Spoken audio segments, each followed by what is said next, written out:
پھر اچانک وہی جنزادہ جو ابا کی قید میں تھا میرے سر پر آ کر کھڑا ہو گیا۔ شاید اس نے مجھے وہاں پر چھپتے ہوئے دیکھ لیا تھا۔ پھر اس نے مجھے بازو سے پکڑ کر کھڑا کیا اور اپنے سردار کے سامنے پیش کر دیا۔ پھر اپنے سردار سے کہنے لگا، یہ دیکھیں، یہ ہے وہ شاہکار جو میں اس عامل کے گھر سے اغوا کر کے لایا ہوں۔ اب وہ خوفناک سردار مجھے سر سے پاؤں تک یوں دیکھ رہا تھا جیسے قربانی کے بکرے کو دیکھا جاتا ہے۔ پھر وہ مجھے کہنے لگا کہ گھوم کر دکھاؤ۔ میں ہرگز اس کی بات نہیں ماننا چاہتی تھی۔ تبھی غصے میں اس نے اپنے منہ سے آگ نکالی تو میں کانپ کر رہ گئی اور پھر گھوم کر اس جن زادے سردار کو دکھانے لگی۔ وہ سردار نہایت خوش دکھائی دے رہا تھا۔ پھر سارے جن زادوں کے آگے اس نے اعلان کیا کہ میں اس لڑکی سے شادی کروں گا۔ آج اسی بات پر اس نے محل میں جشن کا اعلان کیا۔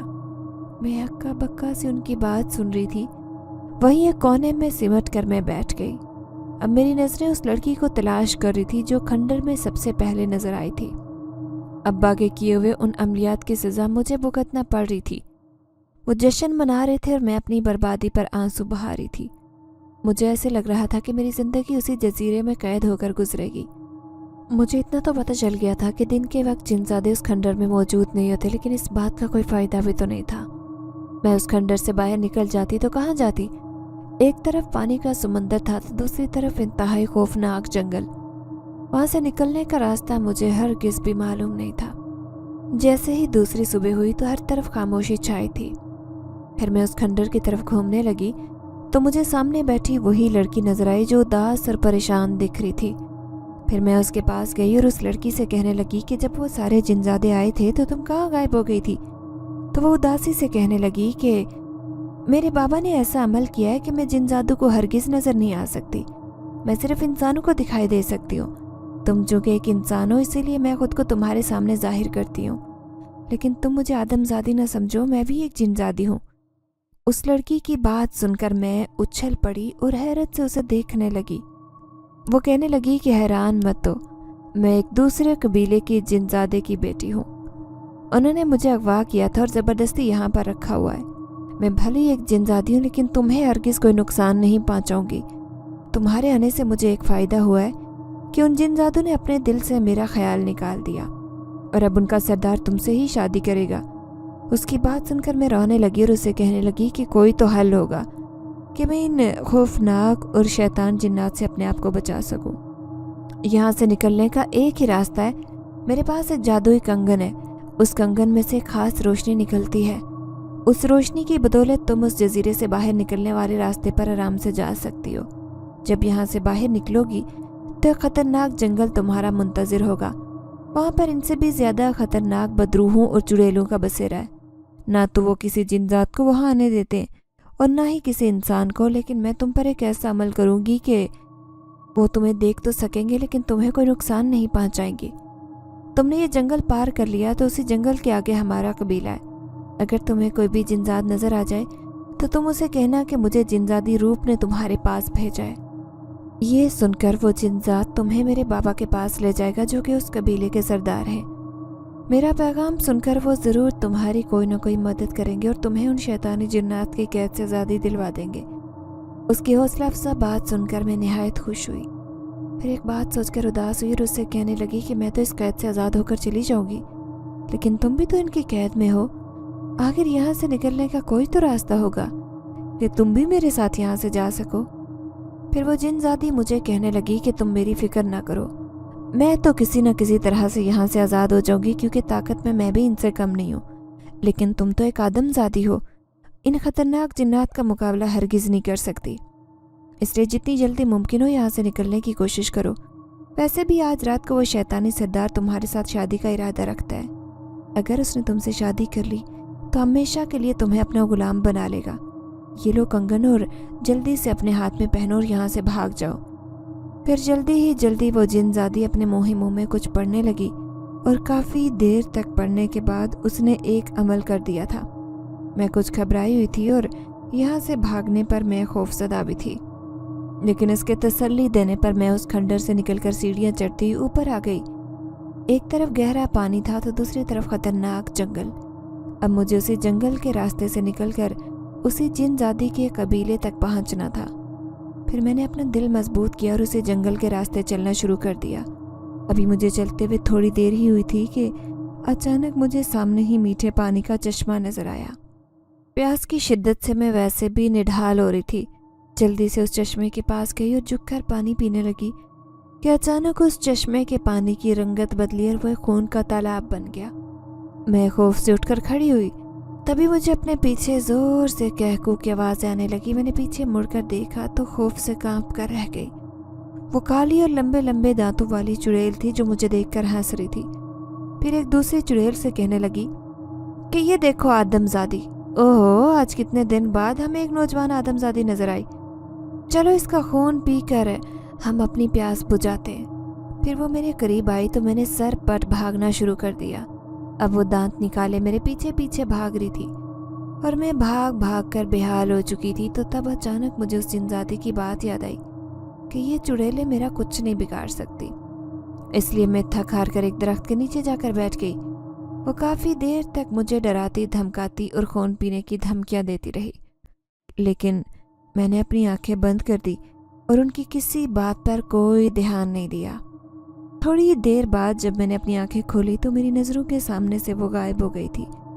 ایک بار پھر سے میں نے اپنے سفر کا آغاز کر دیا۔ وہ جادوئی کنگن مجھے راستہ بتاتا جا رہا تھا۔ جو ہی میں غلط راستہ پکڑتی تو وہ جلنے بجھنے لگ جاتا اور میں سمجھ جاتی کہ میں غلط راستے پر جا رہی ہوں۔ کانٹے دار جھاڑیوں کی وجہ سے میرے جسم پر زخم ہو گئے تھے، لیکن مجھے اپنے زخموں کی کوئی پرواہ نہیں تھی۔ مجھے جلد از جلد اس خطرناک جنگل سے باہر نکلنا تھا۔ یوں ہی چلتے چلتے رات کا وقت ہو گیا تھا۔ اب میں یہ سوچ کر پریشان تھی کہ مجھے یہ رات اس جنگل میں گزارنی تھی۔ میں تھکی ہوئی بھی تھی اور بھوک اور پیاس سے ویسے ہی میرا برا حال تھا، اسی لیے ایک درخت کے نیچے بیٹھی اور جلدی سے تھکن سے میں بے ہوش ہو گئی۔ اچانک ہی میری آنکھ کسی کے زور زور سے رونے کی آواز سے کھلی۔ وہ ایک انسان کے رونے کی آواز نہیں تھی، بلکہ ایسے لگتا جیسے سب مل کر بین کر رہے ہوں۔